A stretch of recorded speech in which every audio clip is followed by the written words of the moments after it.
गुरु प्यारी साध संगत जी, मैं नवनीत वर्मा ਤੁਹਾਡੇ ਆਪਣੇ ਚੈਨਲ ਗੁਰੂ ਬੰਦਗੀ ਦੇ ਵਿੱਚ ਤੁਹਾਡਾ ਸਵਾਗਤ ਕਰਦਾ ਹਾਂ। ਸੰਗਤ ਜੀ, ਅਗਰ ਤੁਸੀਂ ਗੁਰੂ ਘਰ ਦੀਆਂ ਬਾਬਾ ਜੀ ਦੀਆਂ ਸਾਖੀਆਂ ਸੁਣਨਾ ਪਸੰਦ ਕਰਦੇ ਹੋ ਤੇ ਸਾਡੇ ਚੈਨਲ ਨੂੰ ਸਬਸਕ੍ਰਾਈਬ ਕਰਕੇ ਸਾਨੂੰ ਆਪਣਾ ਪਿਆਰ ਦਿਓ ਜੀ। ਸਾਧ ਸੰਗਤ ਜੀ, ਅੱਜ ਦੀ ਸਾਖੀ ਸੁਣ ਕੇ ਸਾਨੂੰ ਇਹ ਸਿੱਖਿਆ ਮਿਲੇਗੀ ਕਿ ਸਾਨੂੰ कभी भी भजन सिमरन दे विच नागा नहीं पाना चाहिए और सानू अपनी कमाई दे विचों दसबंध जरूर कढ़ना चाहिए है। साध संगत जी, अज दी साखी एक लड़के दे नाल आप बीती साखी है जो कि मैनू एक सत्संगी भरा ने सुनाई। उसने दसिया कि एक सत्संगी परिवार सी जो कि गुरु घर दे नाल जुड़िया होया सी, बहुत सेवा करदा सी। उन्हां नू नामदान भी मिलिया होया सी। उन्हां दा एक मुंडा सी जो कि शुरू तो ही सत्संगी माहौल दे विच रहा और उस लड़के दी माँ ने बचपन तो ही उस नूं सिखाया कि रोज़ तू उस मालक दी याद दे विच बैठिया करना है। ते उस लड़के ने भी अपनी माँ दे कहे अनुसार रोज़ मालक दी याद दे विच बैठना, क्योंकि माँ नूं ये पता सी कि अगर बच्चे दी आदत शुरू तो ही बैठन दी पै जावे ते नामदान तो बाद उस नूं भजन सिमरन दे विच बैठन लगे कोई समस्या नहीं आवेगी ते इस दा ध्यान छेती जुड़ जाएगा, छेती टिकेगा।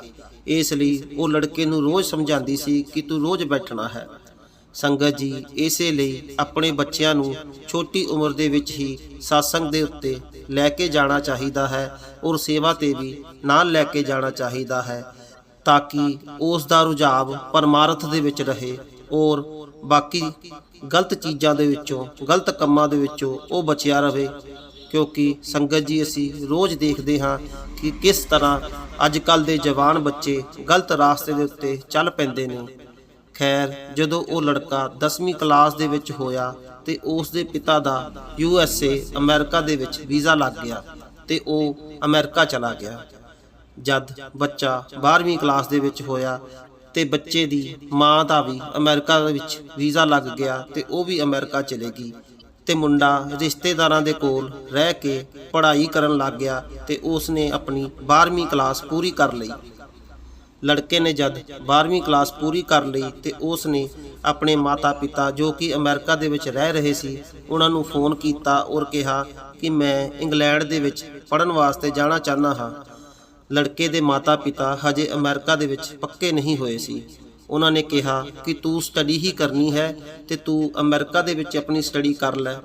पर वो लड़के ने कहा कि नहीं, कि मैं इंग्लैंड ही स्टडी करन जाना है। उन्होंने कहा कि चल जिस तरह तेरी मर्जी है उस तरह कर लै। लड़के ने आईलट की ते आईलट करन तो बाद वो इंग्लैंड पढ़न वास्ते चला गया। लड़के दी माँ ने कहा कि इंग्लैंड दे विच साडे रिश्तेदार भी रहिंदे ने कि तू उन्हां दे कोल चला जा। पर लड़के ने कहा कि मैं उन्हां दे उत्ते बोझ नहीं बनना चाहता। इसलिए लड़के ने अलग रेंट दे उत्ते रूम ले लिया ते अपनी स्टडी करन लग गया ते कुछ टाइम काम भी करता रहा। जदों किते भी लड़के की गल अपनी माँ नाल होनी ते उसने हमेशा अपने लड़के नूं पुछना कि तू मालक की याद दे विच बैठदा है ना। लड़के ने झूठ ही कह देना कि हाँ जी माँ जी, मैं बैठदा हाँ। पर वो जदों दा इंग्लैंड गया सी उदों दा एक बार भी वो मालक की याद दे विच नहीं बैठिया सी। बाहरले मुल्क दे रंग दे विच रंग चुक्या सी। फिर उसकी जॉब किसी वड्डी कंपनी दे विच लग गई, पैसे भी आने लग गए। उसकी माँ ने हमेशा उसनूं कहना कि बेटा कि तू मालक की याद दे विच बैठिया कर ते अपनी कमाई दे विचों दसबंध भी गुरु घर जाके दे आया कर।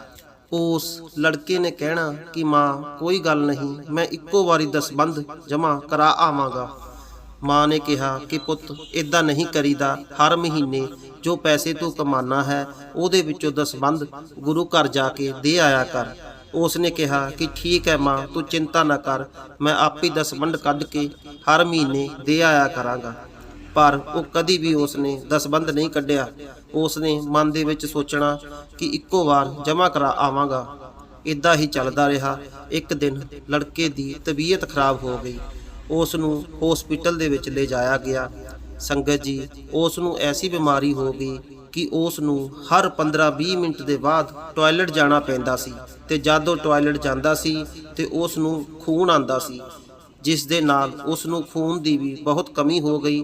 ਉਸ ਨੂੰ ਖੂਨ ਦੀਆਂ ਬੋਤਲਾਂ ਚੜਾਉਣੀਆਂ ਪੈਂਦੀਆਂ ਸੀ। ਉਸ ਦੀ ਜੋਬ ਵੀ ਚਲੀ ਗਈ। ਜਿਹੜੇ ਇੰਗਲੈਂਡ ਦੇ ਵਿੱਚ ਉਹਦੇ ਰਿਸ਼ਤੇਦਾਰ ਰਹਿੰਦੇ ਸੀ ਉਹਨਾਂ ਨੇ ਉਸ ਦੀ ਸੇਵਾ ਕੀਤੀ। ਲੜਕੇ ਦੇ ਮਾਤਾ ਪਿਤਾ ਅਮਰੀਕਾ ਛੱਡ ਨਹੀਂ ਸਕਦੇ ਸੀ ਕਿਉਂਕਿ ਉਹ ਹਜੇ ਪੱਕੇ ਨਹੀਂ ਹੋਏ ਸੀ।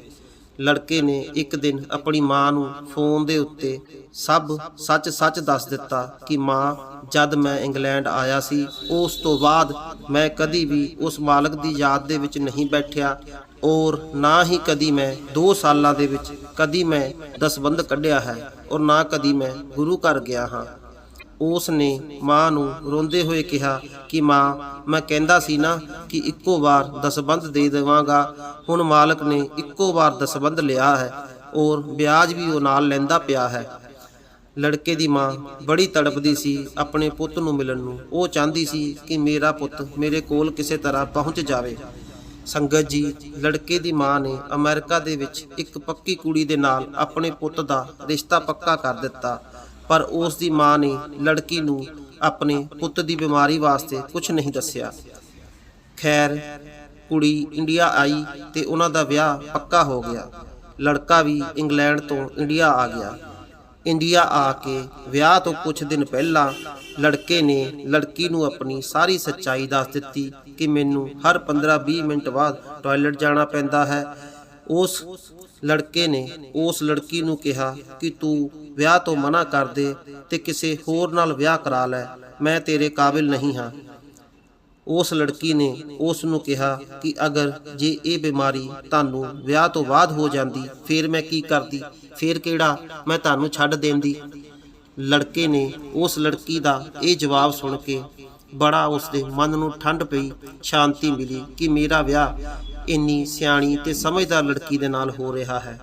ਖੈਰ, ਉਸ ਲੜਕੇ ਦਾ ਵਿਆਹ ਉਸ ਲੜਕੀ ਦੇ ਨਾਲ ਹੋ ਗਿਆ। ਲੜਕੀ ਵਿਆਹ ਤੋਂ ਬਾਅਦ ਅਮਰੀਕਾ ਚਲੀ ਗਈ ਤੇ ਜਾ ਕੇ ਉਸ ਲੜਕੀ ਨੇ ਮੁੰਡੇ ਦੇ ਪੇਪਰ ਭੇਜ ਦਿੱਤੇ ਲੜਕੇ ਦੇ ਵੀਜ਼ੇ ਵਾਸਤੇ। ਲੜਕੇ ਦੀ ਇੰਟਰਵਿਊ ਅਮਰੀਕਾ ਅੰਬੈਸੀ 'ਚ ਹੋਈ ਤੇ ਉਸ ਦਾ ਵੀਜ਼ਾ ਲੱਗ ਗਿਆ। ਜਦ ਵੀਜ਼ਾ ਲੱਗ ਗਿਆ ਤੇ ਲੜਕਾ ਬਹੁਤ ਖੁਸ਼ ਸੀ ਕਿ ਮੈਂ ਹੁਣ ਅਮਰੀਕਾ ਪਹੁੰਚ ਜਾਣਾ ਹੈ, ਪਰ ਕਿਸਮਤ ਨੂੰ ਕੁਝ ਹੋਰ ਹੀ ਮਨਜ਼ੂਰ ਸੀ। ਵੀਜ਼ਾ ਲੱਗਣ ਦੇ 2 ਦਿਨ ਬਾਅਦ ਅੰਬੈਸੀ ਵੱਲੋਂ ਉਸ ਮੁੰਡੇ ਨੂੰ ਫਿਰ ਕਾਲ ਆਈ ਕਿ ਤੁਹਾਨੂੰ ਅੰਬੈਸੀ ਆਉਣਾ ਪੈਣਾ ਹੈ, ਤੁਹਾਡੇ ਵੀਜ਼ੇ ਬਾਰੇ ਕੋਈ ਗੱਲ ਕਰਨੀ ਹੈ। ਸੰਗਤ ਜੀ, ਉਹ ਅੰਬੈਸੀ ਪਹੁੰਚਿਆ ਤੇ ਬੋਲਿਆ ਕਿ ਹੁਣ ਕੀ ਗੱਲ ਕਰਨੀ ਹੈ, ਕਿਸ ਵਾਸਤੇ ਬੁਲਾਇਆ ਗਿਆ ਹੈ। ਮੇਰੀ ਇੰਟਰਵਿਊ ਹੋ ਗਈ ਹੈ ਤੇ ਮੇਰਾ ਵੀਜ਼ਾ ਲੱਗ ਗਿਆ ਹੈ, ਹੁਣ ਕੀ ਪ੍ਰੋਬਲਮ ਹੈ, ਤੁਸੀਂ ਮੈਨੂੰ ਕਿਉਂ ਬੁਲਾਇਆ ਹੈ। ਉਹਨਾਂ ਨੇ ਕਿਹਾ ਕਿ ਅਸੀਂ ਤੁਹਾਡਾ ਵੀਜ਼ਾ ਕੈਂਸਲ ਕਰਨ ਲੱਗੇ ਹਾਂ। ਉਹਨੇ ਕਿਹਾ ਕਿ ਕੈਂਸਲ? ਕਿਸ ਗੱਲ ਤੋਂ ਕੈਂਸਲ ਕਰਨਾ ਚਾਹੁੰਦੇ ਹੋ? ਮੈਂ ਆਪਣੀ ਵਾਈਫ ਕੋਲ ਚੱਲਾ ਹਾਂ, ਤੁਸੀਂ ਮੈਨੂੰ ਕਿਵੇਂ ਰੋਕ ਸਕਦੇ ਹੋ।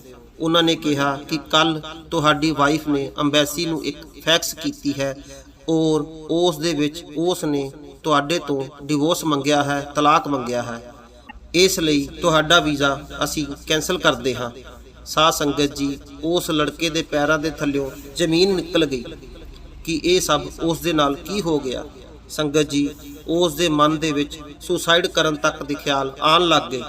ਉਹਨੂੰ ਸਮਝ ਨਾ ਆਵੇ ਕਿ ਉਹ ਕੀ ਕਰੇ। ਲੜਕੇ ਦੇ ਮਾਤਾ ਪਿਤਾ ਨੇ ਲੜਕੀ ਨੂੰ ਬਹੁਤ ਸਮਝਾਇਆ ਕਿ ਤੂੰ ਤਲਾਕ ਨਾ ਦੇ, ਪਰ ਲੜਕੀ ਦੇ ਮਨ ਦੇ ਵਿੱਚ ਪਤਾ ਨਹੀਂ ਕਿਸ ਨੇ ਜ਼ਹਿਰ ਘੋਲਿਆ ਸੀ, ਉਹ ਲੜਕੀ ਨਹੀਂ ਮੰਨੀ।